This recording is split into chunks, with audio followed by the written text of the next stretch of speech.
সঞ্জয়কে হত্যার চেষ্টা করার পিছনে ময়নাকি যে রয়েছে সমস্ত কিছু পুলিশ অফিসারের সামনে প্রমাণ করে দিল এলা। হ্যাঁ প্রিভার 70 দেখতে পাবেন আজকের পর্বে। বিস্তারিত জানতে ভিডিওতে একটি লাইক দিয়ে সম্পূর্ণ ভিডিওটি দেখতে থাকুন। গল্পের শুরুতে দেখা যাবে এলা এবং গোরা দুজনই ওয়ার্কশপে যাচ্ছে। এলা ফোন করে যাচ্ছে, কাউকে ফোনে পাচ্ছে না। এলা বলছে এতক্ষণে তো ওয়ার্কশপ থেকে সবাই বেরিয়ে যাওয়ার কথা, বেরিয়ে গিয়েছে মনে হয়, কাউকে তো ফোনে পাচ্ছি না। গোরা তখন বলে তাহলে সিকিউরিটিকে ফোন করে দেখুন একবার। তখন এলা সিকিউরিটিকে ফোন করতে থাকে। তখন সিকিউরিটি ফোন ধরে। এলা বলতে থাকে হ্যালো চন্দনদা, বলছে আপনি ওয়ার্কশপে আছেন তো? এদিকে দেখা যায় সঞ্চয়কে অ্যাটাক করে ফেলেছে ছদ্মবেশ নিয়ে মৈনাক। সঞ্চয় তখন মৈনাককে জোরাজোরি করে তার ছদ্মবেশটা খুলে ফেলে। বলছে মৈনাক স্যার আপনি? এটা বলতেই মৈনাক একদম গলার মধ্যে রশি বেঁধে ফেলে সঞ্চয়ের, আর বলতে থাকে তুমি আমার জায়গা নিতে এসেছো, এবার তোমার জায়গা আমি বুঝিয়ে দিচ্ছি। এটা বলে গলায় চাপ দিতে থাকে রশি দিয়ে মৈনাক। এদিকে সিকিউরিটি এলাকে বলছে আমি খেতে বসেছি ম্যাডাম। তখন এলা বলে ও আপনি খেতে বসেছেন, ঠিক আছে। এটা বলে এলা ফোনটা রেখে দেয়। এলা তখন ফোন রেখে বলে তাহলে ওয়ার্কশপে তো সঞ্চয় একা আছে। এটা বলে দুজনে খুব চিন্তিত হয়ে যায়। অন্যদিকে মৈনাক সঞ্চয়ের গলায় রশি বেঁধে তাকে মারার জন্য চেষ্টা করছে, আর বলছে শোন এত ছটফট করে না কোনো লাভ হবে না, বুঝতে পেরেছিস? কোনো লাভ হবে না। আমার জায়গা নিতে গিয়েছিলি না, এবার প্রাণ দিয়ে তোকে প্রায়শ্চিত্ত করতে হবে, বুঝলি? এদিকে বাঁচার জন্য ছটফট করছে সঞ্চয়, কিন্তু কিছুতেই মৈনাকের হাত থেকে বাঁচতে পারছে না। আর মৈনাক তো অট্টহাসি হাসছে। এদিকে গোরা বলতে থাকে আমি শিওর ওয়ার্কশপে কোনো গন্ডগোল হয়েছে। এদিকে এলা বলতে থাকে হ্যাঁ হ্যাঁ মিস্টার সেন আমিও শিওর, তা না হলে সঞ্চয় সিকিউরিটি বলে ডাকবে কেন? আমি স্পষ্ট চিৎকারের শব্দ শুনেছি। এটা বলে দুজনে অবাক হয়ে তাকিয়ে থাকে। এদিকে মৈনাক অলরেডি সঞ্চয়কে মেরে ফেলেছে। মৈনাক বলছে বেশ আসল কাজ হয়ে গিয়েছে, এবার একটা বন্দোবস্ত করতে হবে। এটা বলে মৈনাক একদম স্বস্তি নিঃশ্বাস ফেলে আর হাসতে থাকে। অন্যদিকে এলা বলে আমার না খুব টেনশন হচ্ছে, খুব বড় না একটা গন্ডগোল হয়েছে মনে হয়, আপনি প্লিজ তাড়াতাড়ি গাড়িটা চালান। এদিকে মৈনাক সঞ্চয়কে মেরে একদম ঝুলে রেখেছে আর বলছে সঞ্চয় তুই না লাইফের প্রফেশনাল চ্যাপ্টারটা শুরু করতে গিয়ে লাইফের চ্যাপ্টারটাই তোর ক্লোজ হয়ে গেল। এটা বলে সঞ্চয়কে ঝুলিয়ে বেঁধে রাখে। মৈনাক বলতে থাকে গুড বাই সঞ্চয়। এটা বলে হাসতে থাকে। এখন আমার এদিক থেকে চলে যাওয়াই উচিত। এটা বলে মৈনাক ওইখান থেকে চলে যায়। অন্যদিকে গোরা এবং এলা ওয়ার্কশপে চলে এসেছে। তখনই দেখতে পায় সঞ্চয়ের মোবাইল। সঞ্চয়ের মোবাইলটা রাস্তায় পড়ে আছে। গোরা বলে এটা তো সঞ্চয়ের মোবাইল, এখানে পড়ে আছে কেন? গোরা তখন সঞ্চয় সঞ্চয় বলে ডাকতে থাকে। এদিকে ভিতরে চলে যায় ওয়ার্কশপে আর সঞ্চয়কে খুঁজতে থাকে। অন্যদিকে এলা কিছু খুঁজতে থাকে। তখনই দেখা যায় ছদ্মবেশ এখানে কেউ দাঁড়িয়ে আছে। পিছন দিক থেকে তাকে ধরে ফেলে এলা আর বলে বলুন আপনি এখানে কি করছেন বলুন। তখন ছদ্মবেশ গুন্ডাটা কিছু ময়লা চোখের মধ্যে দিয়ে পালিয়ে যায়। আর এদিকে কিছুই দেখতে পায় না এলা। এলা তখন দৌড় দিয়ে ওয়ার্কশপের ভিতরে চলে যায়। গোরা তো ভিতরে এসে দেখে অবাক হয়ে যায়। দেখছে সঞ্চয়কে একদম ঝুলে বেঁধে রেখেছে। গোরা তখন তাকে একদম ঝুলন্ত অবস্থায় নিচে নামিয়ে দেখতে থাকে তার কোনো পালচ আছে কিনা। তখন সে চেক করে দেখতে পায় তার পালচ রয়েছে। এলাকে বলে এলা বস পালচ রয়েছে, তাড়াতাড়ি অ্যাম্বুলেন্সের ব্যবস্থা করুন। তখন দুজনে মিলে সঞ্চয়কে অ্যাম্বুলেন্সে করে হসপিটালে নিয়ে যায়। অন্যদিকে মিডিয়ার লোকজন সবাই জানাজানি হয়ে গিয়েছে, সঞ্চয়কে মেরে ফেলার চেষ্টা করা হয়েছে। মিডিয়ার লোকজন বলছে এই মুহূর্তে সবচেয়ে বড় খবর শ্যান অ্যান্ড জুয়েলার্স ওয়ার্কশপে সুইসাইড অ্যাটেন্ড করেছে তাদের এই কর্মচারী সঞ্চয় দাস। ঘটনাস্থলে এসে পৌঁছেছেন পুলিশ। কেন নিজের কর্মক্ষেত্রে এই পদক্ষেপ নিয়েছেন সঞ্চয়? তাকে কি কেউ আত্মহত্যার প্রয়োজন জুগিয়েছে? এদিকে গোরার বাবা এবং দাদু এসব ঘটনা লাইভে দেখছে। গোরার বাবা বলছে আচ্ছা এগুলো কিভাবে হলো বলো তো। তখন এখানে মৈনাক চলে আসে। মৈনাক এসে বলে হ্যাঁ হ্যাঁ সত্যিই তো, কেমন একটা গন্ডগোল হয়ে গেল। দেখো আমি যতদিন ওয়ার্কশপের দায়িত্বে ছিলাম ততদিন কোনো গন্ডগোল হয়নি, সবাই তো মিলেমিশেই থাকতো। তখন এখানে আলিয়া চলে আসে। আলিয়া বলে কারণ তুমি এফিসিয়েন্টলি কাজটা করতে, তোমার মতো এফিসিয়েন্ট তো সবাই নয়, তাই না? এটা বাড়ির লোক আস্তে আস্তে বুঝতে পারছে। কি দাদু ভাই তাই তো? তখনই গোরা বাবা এবং দাদু বলতে থাকে আমাদের এক্ষুনি ওয়ার্কশপে যেতে হবে। তখন ক্রেশ এবং রিমো বলতে থাকে হ্যাঁ আমাদের এক্ষুনি যেতে হবে। এই বলে সবাই রওনা দিবে। ওইখানে গোরা চলে আসে। এসে বলতে থাকে তোমাদের কাউকে কোথাও যেতে হবে না, কারণ ওয়ার্কশপে জায়গায় জায়গায় পুলিশ সিল করে দিয়েছে। তখন গোরা বাবা বলে তুমি আসছো, ওইখানে কি অবস্থা? সঞ্চয়ের অবস্থা কি করলো তুমি কিছু জানো? তখনই গোরা বলে আচ্ছা এরা কোথায়? এলা আসেনি? এরা বলে চিৎকার করতে থাকে গোরা। আর তখন ওইখানে পুলিশ চলে আসে। পুলিশ এসে গোরাকে বলতে থাকে আচ্ছা সেন জুয়েলার্স ওয়ার্কশপের আপনিই তো মেন এমডি তাই না? তখন বলে হ্যাঁ আমি। আচ্ছা আমরা এসেছি সঞ্চয় যে সুইসাইড করেছে এর তদন্তের জন্য আপনার সঙ্গে আমাদের দরকার রয়েছে, আমাদের সঙ্গে আপনাকে থানায় যেতে হবে। তখন তো সবাই অবাক হয়ে যায়। গোরা বলে আমায় কেন যেতে হবে থানায়? দেখুন আপনারা তো জানেন আমি আর আমার স্ত্রী ওইখানে গিয়ে সঞ্চয়কে বাঁচিয়েছি, ইনফ্যাক্ট হসপিটালে আমরা এডমিট করেছি। মৈনাক তখন বলে আচ্ছা সঞ্চয় কি বেঁচে আছে? পুলিশ বলে হ্যাঁ বেঁচে আছে, তবে ও মৃত্যুর সঙ্গে লড়াই করছে। তবে এটা না সুইসাইড মনে হচ্ছে। এই যে পেপারটা ওয়ার্কশপ থেকে তল্লাশি করার সময় পেয়েছি, আর এই নোটের ভিত্তিতেই আমি আপনাকে হেফাজতে নিচ্ছি। কারণ এই নোটে লেখা আছে আপনি কর্মচারীদের প্রেশার দিয়ে ওভারটাইম করিয়েছেন, আর এই নোটে স্পষ্টভাবে লেখা আছে এই জন্যই সঞ্চয় প্রেশার না নিতে পারে এই কাণ্ডটা ঘটিয়েছে। গোরা তখন বলে একদম মিথ্যে কথা। পুলিশ অফিসার বলে আপনি মুখে মিথ্যে বলে তো হবে না, এই পেপারে তো এটাই লেখা আছে। যা শুনে ঠাম্মি অনেক রাগান্বিত হয়ে যায়, বলছে এই অপয় মেয়েটা যেদিন থেকে এসেছে একটা না একটা কাণ্ড ঘটেই চলেছে। তখন মেঘনা বলে ঠাম্মি তুমি অযথা এলাকায় কেন দোষারোপ করছো? এলাকি জানতো সঞ্চয় এরকম একটা কাণ্ড ঘটাবে? রিমু তখন বলে প্রশ্নটা হচ্ছে সঞ্চয় এরকম কেন করলো? কারণ বাবাই তো সব কর্মচারীদের সাথে ফ্যামিলির মতো ট্রিট করেছে। ক্রেশ তখন বলে আমি বিকাল অবধি ছিলাম ওয়ার্কশপে, সমস্ত কর্মচারী স্বেচ্ছায় কাজ করতে রাজি হয়েছে, ওভারটাইম কাজ করবে বলেছিল। হঠাৎ করে কি হলো কিছুই তো বুঝতে পারছি না। ঐশী তখন ক্রেশকে টান দিয়ে বলে এই শোনো তুমি কেন এত কথা বলছো? কি দরকার বলো তো? তোমাকেও যদি পুলিশ ধরে নিয়ে যায় তাহলে কি হবে?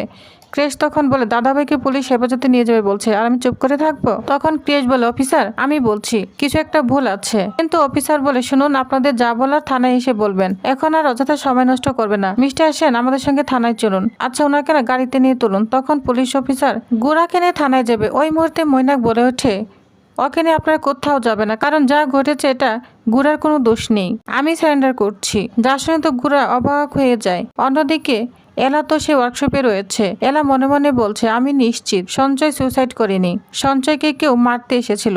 সেই লোকটার কেউ নয়, ময়না কি হবে? কিন্তু আমি প্রমাণ করব কি করে? আমি তো কোনো প্রমাণ পাচ্ছি না, কোনো একটা প্রমাণ তো আমাকে পেতে হবে। এটা বলে কোনো কিছু খুঁজতে থাকে এলা। তখন ওইখানে কিছু রশি দেখতে পায়, যে রশির সাথে সঞ্চয়ের গলায় যে রশি রয়েছে একই রশি, যা দেখে তো অবাক হয়ে যায় এলা। অন্যদিকে মৈনাক সেন্ডার করতে চাচ্ছে, গোরাকে ছেড়ে দিতে বলছে পুলিশ অফিসারকে। তখন গোরা বলে কেন তুই আমার রেসপন্সিবিলিটি তুই কেন নিবি? তখন মৈনাক বলে কারণ রয়েছে, আমি তো এত বছর ওয়ার্কশপের দায়িত্বে ছিলাম, মানে ইনচার্জে ছিলাম। আমি রিজাইন করেছি ঠিকই, কিন্তু নোটিশ পেড বলে তো একটা জিনিস আছে, তাই নিয়ম অনুযায়ী আপদ বিপদ ওয়ার্কশপে যা হবে আমারই তো দায় হওয়ার কথা। দেখ আমি তোকে অনেকবার ছোট করেছি, আমি তোকে ডিসপয়েন্ট করেছি। এই কথাগুলো শুনে গুনগুন বলে কি ব্যাপার? মৈনাকদা তো সবসময় গুড়াকে ফাঁসাতে এত প্ল্যানিং করে, আজ এত বড় কেস নিজেকে ফাঁসাতেও কেন সারেন্ডার করছে? এটা বলে অবাক হয়ে যায় গুনগুন। অন্যদিকে দেখা যায় এলা সিকিউরিটিকে বলছে চন্দনদা আচ্ছা দেখুন এরকম দড়ি পাওয়া যাবে? আশেপাশে কোনো দোকান আছে? তখন বলে হ্যাঁ ম্যাডাম আছে, তবে ডোলের জন্য অনেক দোকানই বন্ধ, তবে একটা দোকান খোলা পেতে পারেন। তো সে দোকানটার নাম বলে দেয় এলাকে।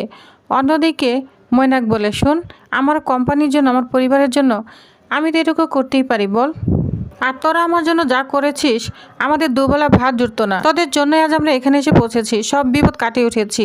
সবসময় তোরা আমাদের পাশে ছিলি, এখন তোর বিপদে আমি পাশে থাকবো না? বুঝতে পারছি তুই আমাকে অবিশ্বাস করছিস, কিন্তু আমি প্রমাণ করে দেব তুই আমার ভাই এবং ফ্রেন্ডস দুটোই, তোকে আমি অনেক ভালোবাসি, এটা আমি আজকে প্রমাণ করে দিব। প্রমাণ করার পালা। তখন এখানে আলিয়া চলে আসে। আলিয়া বলছে না না তোমাকে আমি যেতে দিব না, এত বড় স্যাক্রিফাইস আমি তোমাকে করতে দিব না। মৈনাক তখন বলে আলিয়া তুমি আমাকে ভালোবাসো তো?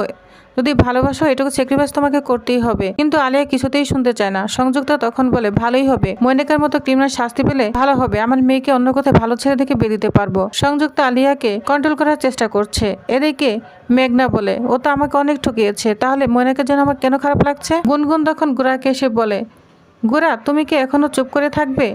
মৈনাক তোমার জন্য কত বড় স্যাক্রিফাইস করতে যাচ্ছে, তুমি তোমার ওয়াইফের কথা বিশ্বাস করে তুমি মৈনাককে কত ভুল বুঝেছ, আর ও এখন তোমার জন্য কত বড় একটা স্যাক্রিফাইস করতে যাচ্ছে। এটা কি তোমার এলা করতে পারতো? তখন ওইখানে এলা চলে আসে।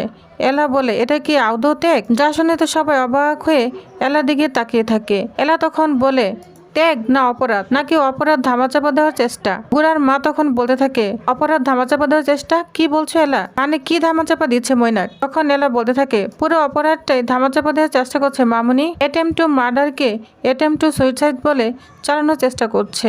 তখনই রশি দেখাতে থাকে সবাইকে, বলছে এটাই হচ্ছে প্রমাণ। পুলিশ সবাইকে দেখাতে থাকে। মৈনাক তখন এসে বলে, এটা এটা তোমার কাছে এলো কি করে? তুমি তো এভিডেন্স ক্যাম্পের করছো, এটা তো পুলিশের কাছে থাকার কথা, তোমার কাছে এটা আসবে কেন? এলা তখন বলে, আপনি কি করে জানলেন এটা কিসের দড়ি? জামা কাপড় শুকানো তো দড়ি হতে পারতো, তাই না? এটাই যে এভিডেন্স, সেটা আপনি জানলেন কি করে মৈনাক স্যার? তখন মৈনাক বলে, আমি কিভাবে জানবো? গুড়া তখন বলে, আপনি কি বলতে চাচ্ছেন? এলা তখন বলে, আমি বলতে চাচ্ছি ওয়ার্কশপে তো আমরা গিয়েছি, মৈনাক স্যার তো জানেনি, তাই না? তাহলে মৈনাক স্যার জানলো কিভাবে সঞ্চয় যে এই দড়িটা দিয়ে আত্মহত্যা করার চেষ্টা করেছে?